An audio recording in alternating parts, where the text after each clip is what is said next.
is Taylor. Welcome back to this corner of the internet that is my YouTube channel.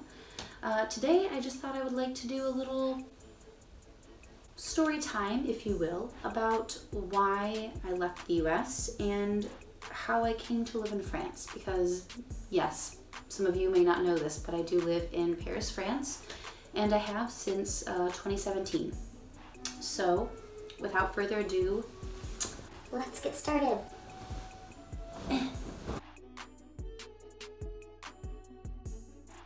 So I'm originally from Michigan, which is a state in the Midwestern region of the US. And when I graduated from university in 2016, I felt a bit unsure of my path, as one could say. I had done my degree in neuroscience, and I studied biology, chemistry. I did all of the pre-med courses that would qualify me to apply to medical school, which had been my plan. But I knew that I didn't have the grades that I would need to get into the medical schools that I wanted to go to. So I thought, okay, I will get some working experience and get some more research experience to bolster my resume and my applications. So I moved to New York. I worked in a lab there doing research and lived that Manhattan life. And basically, I loved it, but I also, in a very real way, absolutely hated it. Absolutely hated it. I was very depressed. I felt completely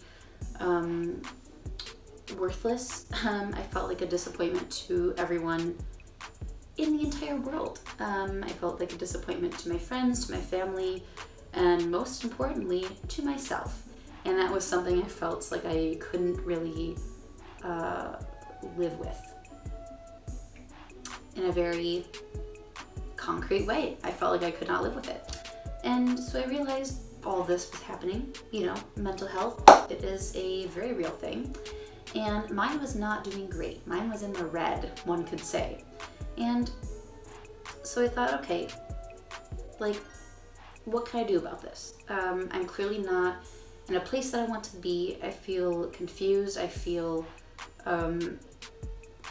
like I know I'm worth something, but the way that I've been raised, the way that the city and the society is telling me to value certain things, it's not aligning with what I value or what I want to work towards. So that's when I started looking up On the interwebs.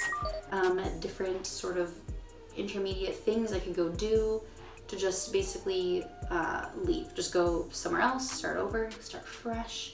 I really wanted to be somewhere where I did not know a single damn thing. I didn't want to know anyone. I just wanted to go and just like jump in and just like discover, you know? Discover a place, discover myself, have hopefully some more clarity as to what I want to do with my little human life. So that's how I found out about au pairing, which if you don't know what it is to be an au pair, it's kind of like a nanny, but usually it's more of a cultural exchange type thing. So in France, a lot of families will look for au pairs from either, you know, Australia, the UK, Canada, the US, to help teach their kids English in a more like informal, you know, family type setting. Anyway, I found out about this family. I talked with them a lot. We had some Skype meetings and things, and did all the paperwork, and was able to move to France in September 2017 with a student/au pair visa, which is like, because when you're an au pair, in France at least, you have to take a certain number of hours of French courses. So they really want to make sure that it's like a cultural exchange thing and that you're wanting to come to France to learn something as well. You're not just trying to come on like a free ticket, whatever. Like even part of the application is you have to write a letter like in French as to why you want to come to France. So it's a bit of a process. But thankfully my host family had multiple au pairs in the past, so they knew like all the ins and outs of like how the préfecture works and like the different forms you have to fill out and everything else. So anyway, it was relatively smooth. I moved here in September of 2017, and yes, just like got into this French lifestyle. And at first it was quite, I feel like in the US you think that kind of many Western European countries are more or less the same. And they are, in terms of rough, like, structured daily life, but they're also very different. And I mean, the language being like one of the many things, and probably the biggest thing that is like kind of hard to adjust to. But like, I got into it, made friends, like became close with this family, and liked it so much that I decided to stay to do a master. And that was 2 years, and I just finished that master in June. In June. And so I still like it and still wanted to stay. And so I applied to a PhD program at my same university, which is Sorbonne Université in Paris. And I got accepted, so I will now be staying here for the next 3 to 4 years as well to pursue my PhD. So that's kind of my like adult life story post undergrad, and kind of is the reason as to why I came to France. And I guess, my 3-year French anniversary is coming up. So at that point, it's kind of like a nice time to like sit back and reflect on like what I've noticed is different between here and the US, what I like more between here and the US, which obviously some things are cultural, but I do think another part of it is just, any place you move, whether it's a different city within your own country or a different country completely, there's just this concept of moving to somewhere where nobody knows you. Nobody knows your past, nobody knows what you've done, even if you've done like really good things, which like in my case, I'm not like I've done some cool shit in my past lives, as it were, in my childhood, teenage years, whatever. But with anything you do, obviously, comes expectations, whether positive expectations or negative expectations. And to me, any expectation is kind of a negative expectation because it automatically places you like in a little box, It automatically puts kind of blinders on like what you're meant to do or what people expect you to do. And that's just something that I didn't really jive with.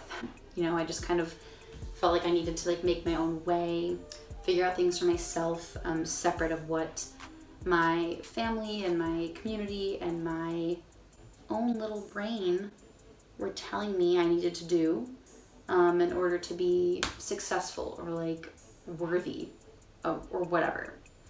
So anyway, that's how I moved to France. That's the how, the where, the when, the why of that.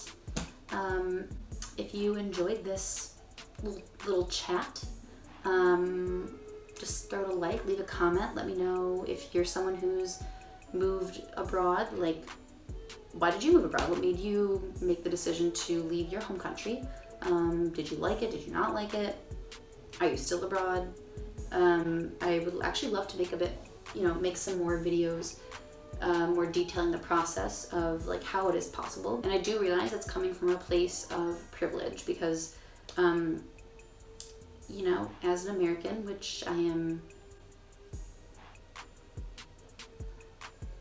not proud of, but one thing that comes with that is that it is relatively easy to move to certain countries, namely Western European countries, especially if you have a student visa. It's very, very easy compared to, I know, what a lot of other people go through to, for example, get student visas to the US or even student visas to European countries.